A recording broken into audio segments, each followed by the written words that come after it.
पता होता तो हम नेक लेकर के आते, आपको देते।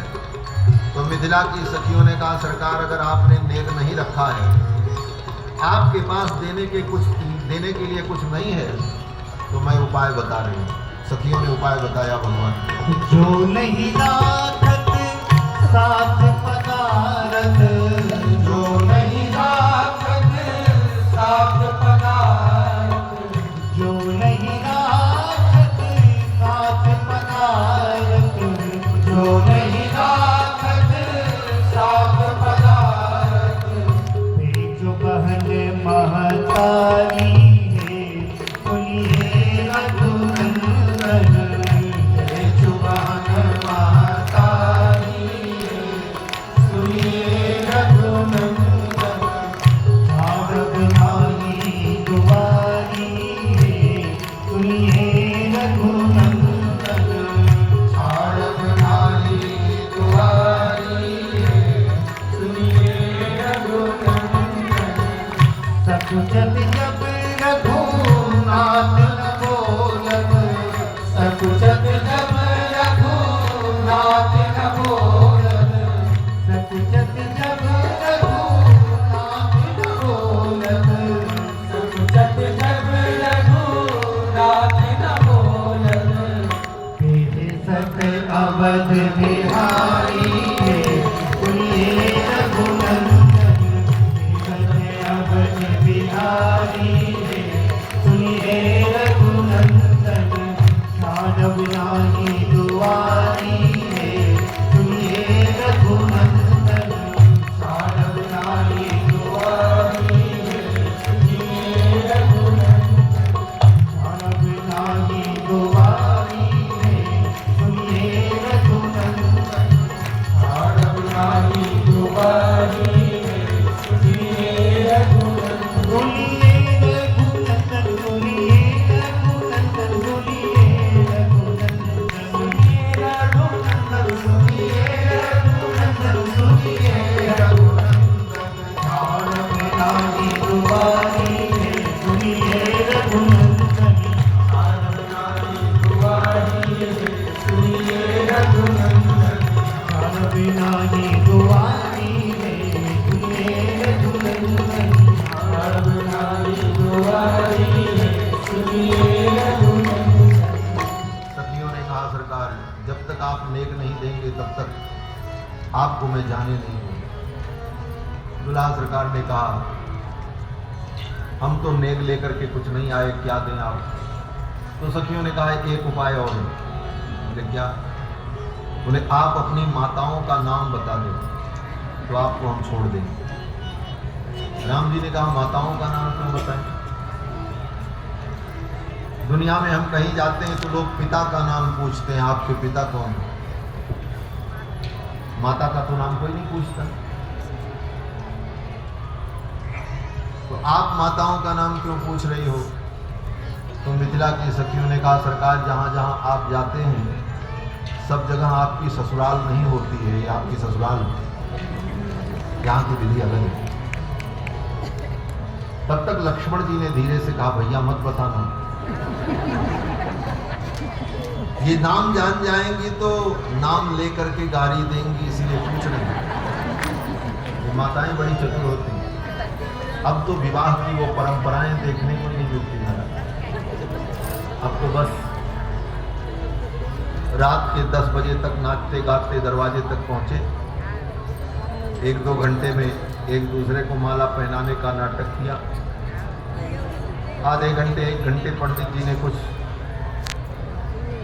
विधान कर दिया, क्योंकि किसी की निष्ठा तो उस विधान में होती नहीं है।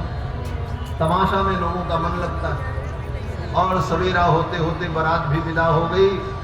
पड़ोस के लोगों ने देखा सवेरे टेंट तंबू वाले अपना टेंट तंबू फाड़ने में लगे हैं, लाद में कितने में ब्याह हो गया था। लेकिन जो लोक परंपराएं थी, लोक परंपराओं का बड़ा महत्व है।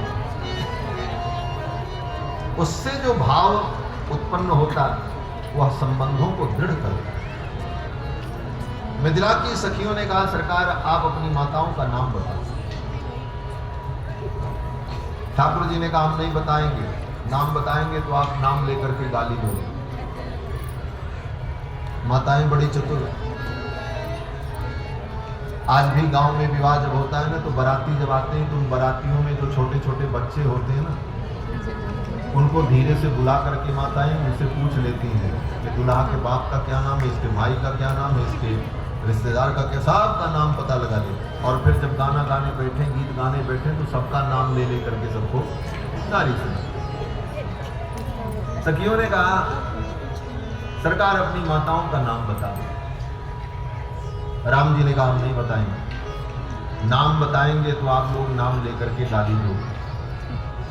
तो मिथिला की सखी ने राम जी को छू करके कहा, दुल्हा सरकार आपको मैं छू करके कहती हूँ, मैं गाली नहीं दूंगी, अब तो विश्वास कर लो और माताओं का नाम बता। राम जी ने विश्वास कर लिया और राम जी ने कहा मेरी माताओं का नाम है कौशल्या, केकई, सुमित्रा। और ज्यों ही राम जी ने कहा कौशल्या, केकई, सुमित्रा, सखियां ताली बजा करके जोर जोर से हंसने लगी। ताली बजा करके सखियां जब हंसने लगी तो राम जी ने कहा क्यों हंसती हो, हमने तो अपनी माताओं का नाम बताया, इसमें हंसने की क्या बात है। तो सखियों ने कहा सरकार आप तो हमको कह रहे थे कि नाम जान जाओगी तो गाली दोगी, आप तो स्वयं गाली दे रहे हैं अपनी माताओं को। राम जी ने कहा हमने कहाँ गाली दी। सखियों ने कहा आपने क्या कहा है। भगवान ने कहा हमने तो अपनी माताओं का नाम बताया है। सखियों ने कहा सरकार यही तो आपने बताया है, कौशल्या, केकई, सुमित्रा। राम जी ने कहा हाँ। बोले इसका मतलब क्या हुआ। राम जी ने कहा क्या मतलब हुआ, ये तो हमारी माताओं का नाम है। सखियों ने कहा इसका मतलब हमसे सुनो। मिथिला की सखी ने कहा कौशल्या के, केकई का के इधर कर दिया, कौशल्या के कई, कई माने अनेक, सुमित्रा माने सुंदर मित्र है। बोले इससे बड़ी गाली और क्या होगी। कौशल्या के कई, सुमित्रा, कौशल्या के कई सुमित्र हैं, सुंदर मित्र हैं, इससे बड़ी गाली और क्या हो सकती। राम जी ने तो अपना सिर पकड़ लिया। बोले मिथिला की सखी तो बड़ी चतुर है, इनका पार पाना बड़ा मुश्किल है। मिथिला की सखियों ने ठाकुर को खूब रिझाया। मिथिला की गारी गारी नहीं। संत जन कहते हैं देखो सारी सृष्टि ब्रह्मा जी ने बनाई,